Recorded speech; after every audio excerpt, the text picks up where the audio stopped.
What's going on, everybody? It's Ricky with Videohomicide, back with another movie review slash recommendation. Today we're going back to the year 2004 to take a look at a film directed by Zack Snyder, and that film is the Dawn of the Dead remake. Of course, the unrated director's cut, which is the cut to see. So this movie, 2004, puts me at 12 years old.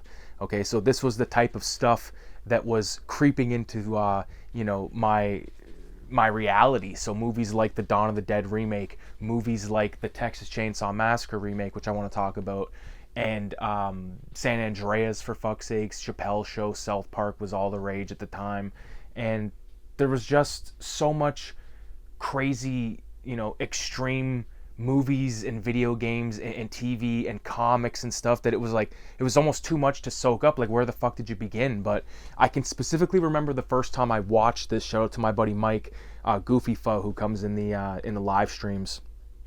I remember he rented this from Keon's, which was the variety store, and sure as shit, it was the first. Like, I had known Dawn of the Dead. Like, I had fucking known the Dawn of the Dead, the original, like since I was a baby. But this movie, to me, took it to another level.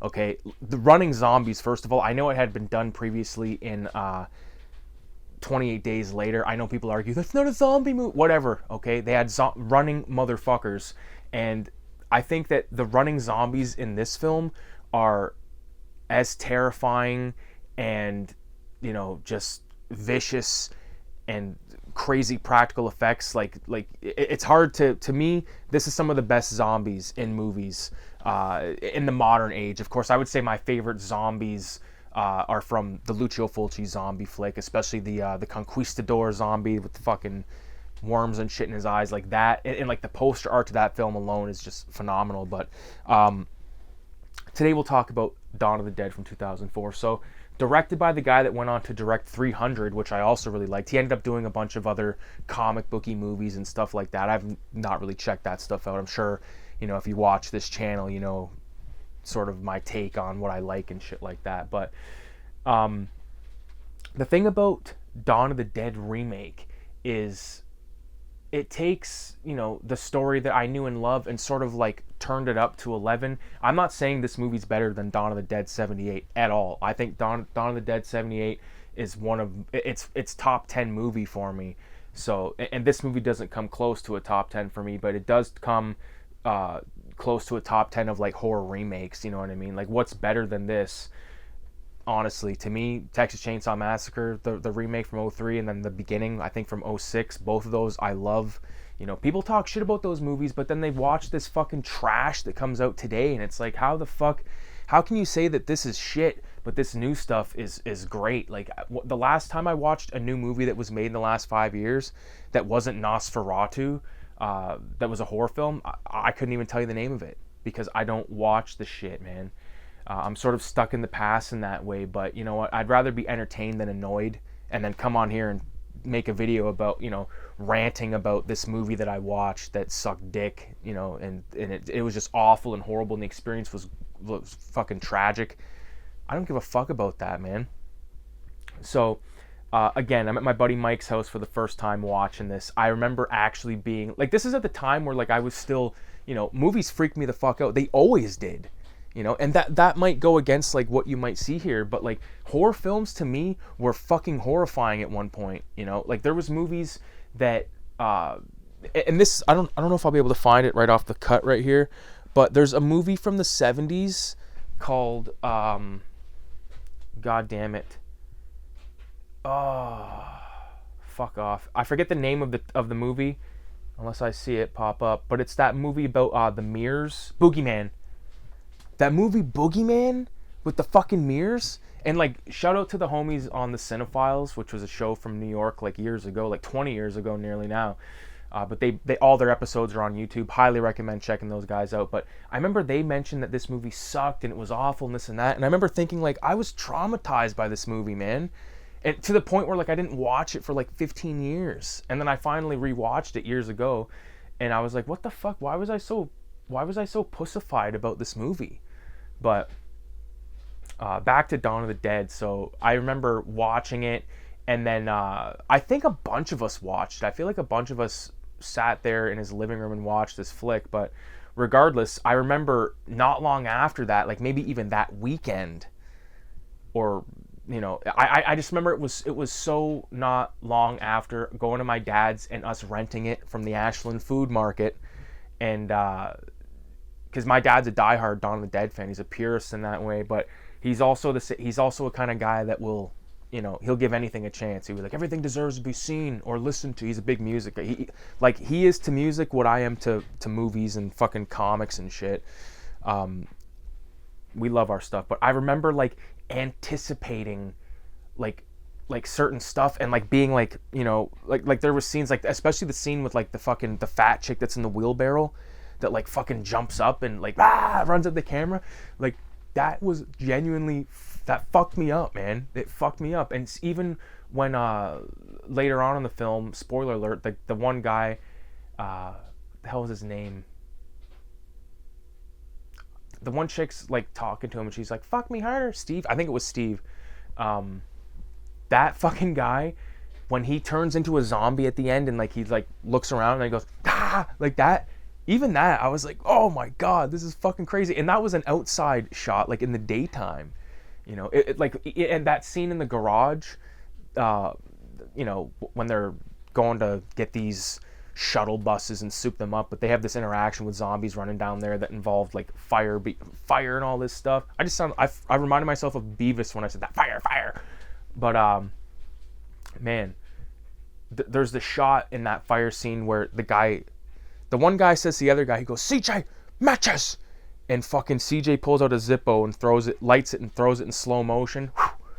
And then it just ignites and there's zombies like fucking at these fences, just slamming against the fence, fucking dying and shit, screaming. It's crazy. And I know that Zack Snyder, the director of that film, I think that he actually filmed that while he was filming a commercial. Like they just had access to some area where he could do that. And I listened to the commentary like years ago, like when I first got this on DVD, which who knows if I'll be able to find it right now. It seems to be behind the closet door. Fuck it, I can do it. What am I, fuckhead? This right here is the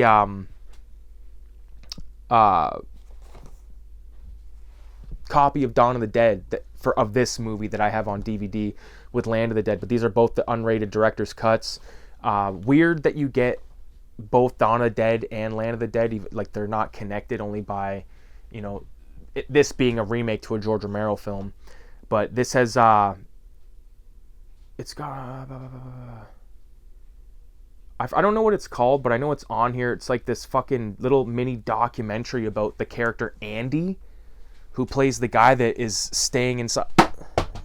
He's playing the guy that stays at the gun shop, and it's sort of like his video diary. It's fucking crazy, man. It definitely makes the movie a different experience when it comes to that guy. So definitely check that shit out. But love Ving Rhames in this film. Mekhi Phifer, to me, has one of the most,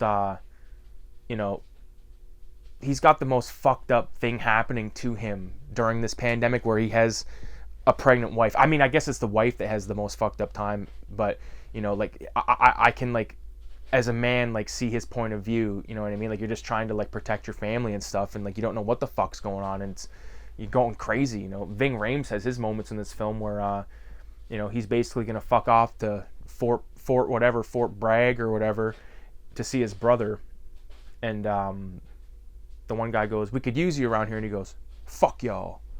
Love that shit. And one of the most quotable lines in this film that me and my buddies, like, we said this a million times.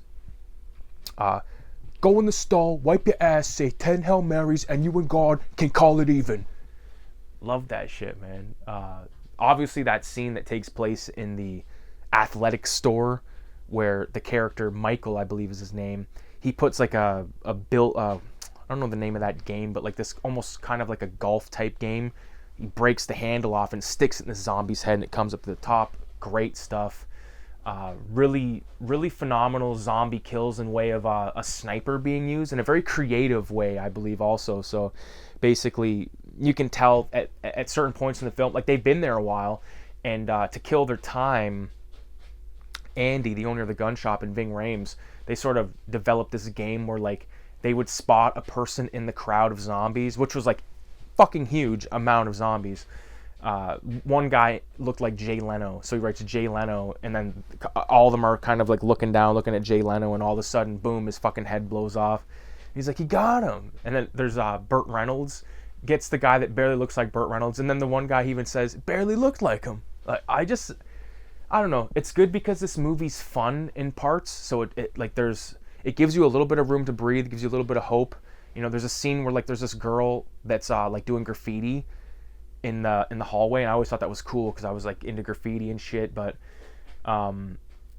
yeah, I'm just trying to think of some of my other favorite zombies. There's the one guy, the one Asian dude that runs at the camera with one arm, or maybe no arms, and it's just like, holy fuck, that's just brutal. Like, you know, obviously I already mentioned that fat zombie chick. Holy fuck, I think that was actually a man that played that, but goddamn. There's parts in this movie that sort of, you know, I don't think they piss me off, but just like, that's like the scene that pisses me off that shouldn't is when they all go over to Andy's to get the fucking guns and all that shit, and you know, they end up coming up with like throwing this propane tank into the crowd, and then, you know, it's just like a barbecue propane tank. They throw it into the crowd, one guy shoots it, there's a fucking huge explosion. Later on in the film, there's the same scenario where one of the characters shoots like a propane tank that's honestly like fucking 20 times the size of a barbecue one, and it's just like a little ping, like a little peh, like nothing. Like the other explosion was massive and took out like hundreds of zombies. This one was bullshit. So that's basically my only complaint. I love the way the movie ends, you know, sort of with this camera, almost like a found footage. Like it's like they were filming shit on this boat that they were escaping on, and they end up coming across some zombies and stuff, and end up on like a total zombie island. So I think that was sort of, you know, for Romero kind of with his later zombie trilogy, like Land. I think Land is probably as closest to like his OG films as you're gonna get. But Diary and Survival, to me, they're just kind of like, you know, forgettable. They were forgettable, man. I don't even know if I fucking have Diary anymore. I think I might have actually gave it to my dad. I was like, check this piece of shit out. He's like, gee whiz, thanks a lot. Oh, no, I have it. I have it. There it is. There's your precious fucking Diary of the Dead. I have a bootleg copy of Survival of the Dead and Diary of the Dead, and honestly, this bootleg is like over 10 years old. Yeah, double feature. Fuck, dude. I know when this era was because I remember where I got these thin DVD cases. But, you know, I think you should give this movie a shot if you have not. And, you know, definitely check out the special features if you can to sort of broaden the story, widen the story. It is a great story, you know, it's a story of survival and stuff. Oh, man, I almost totally forgot. The beginning of the film where, you know, the girl... This was in the trailer, too. Like, I remember the trailer of this fucking movie. The girl, the main chick in the film, gets home. She works at a hospital, gets home, and before she pulls into her driveway, she sees this little girl on roller skates. Tee-hee-hee. She goes in the house. Her boyfriend's there. They do their thing, and then they're, like, laying in bed, and all of a sudden the door opens. It's a little girl. She's all bloodied up. Attacks the husband. Bites his fucking throat. That might be my favorite part of the film, honestly. And it's a really good bite on the neck. The only bite I can think that's better than that is the Savini bites in Dawn of the Dead, like where, you know, that black dude with the afro, like, bites his wife and, like, fucking rips, like, a chunk off her shoulder and, like, a chunk off her arm. Crazy stuff, man. So this movie is not... Don't watch this with a fucking, you know... with your grandchild or your little fucking nephew, or unless you're an OG fucking uncle or grandpa or whatever. I watched all this shit when I was a kid, and I didn't fucking murder anybody. I didn't fucking ever do anything crazy. You know, pretty stable guy. So, I don't know. I don't blame video games and stuff. But again, like, the era was what it was. GTA fucking San Andreas was, like, brand new. This shit was brand new. You know? I was getting into, like, you know... I already knew about comics. I had comics and stuff like that, but like I like had comics that were given to me. Like I didn't select these comics, so I was like, you know, like I wasn't getting like Peter Bag stuff. I wasn't getting like heavy metals and shit. Like, although I knew what heavy metals were, my uncle has a shitload of heavy metals. We always talk about heavy metal and stuff. I actually text him tonight. This is no shit, because like we do this sometimes. If you're in Canada, you might know about the carbon tax, but we were both waiting for it because we did our taxes late. And I got mine, and I texted him, and he said to me, he's like, I guess I'm going to go to the store and get a bottle of pop because it's the only carbonation I'm going to be getting. But the funniest thing is, like, tonight, I said, some worship Christ. Some others worship Allah. We worship Droulet. And then I said, one way ticket to midnight, call it heavy metal. And he says, I do worship Droulet and Mobius. And he does. So shout out to my Uncle Mike. Shout out to my dad. Shout out to my buddy Mike. Because these are all people that sort of played into the story tonight. So I appreciate everybody for watching. Make sure you leave a 666 in the comments.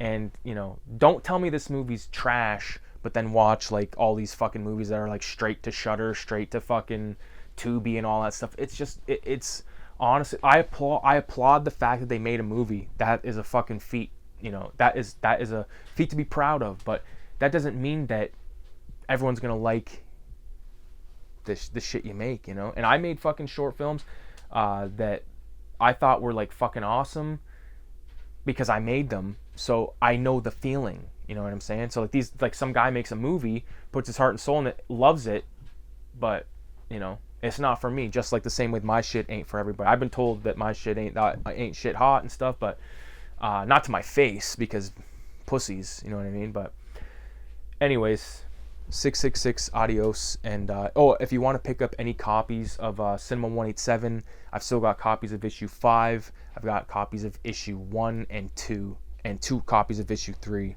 So, and I have one complete set of all 6 issues. If anybody wants to get that, you can message me at cinema.187 on Instagram, or you can go to the link in the description of this video. Go to the website, check out the how to order page. My email is there. Shoot me an email, and you know, we can go from there. I'm selling that set for $75, and that's the last complete set that I have, other than my own complete set, which is up there, fucking beautifully displayed. You can't see it.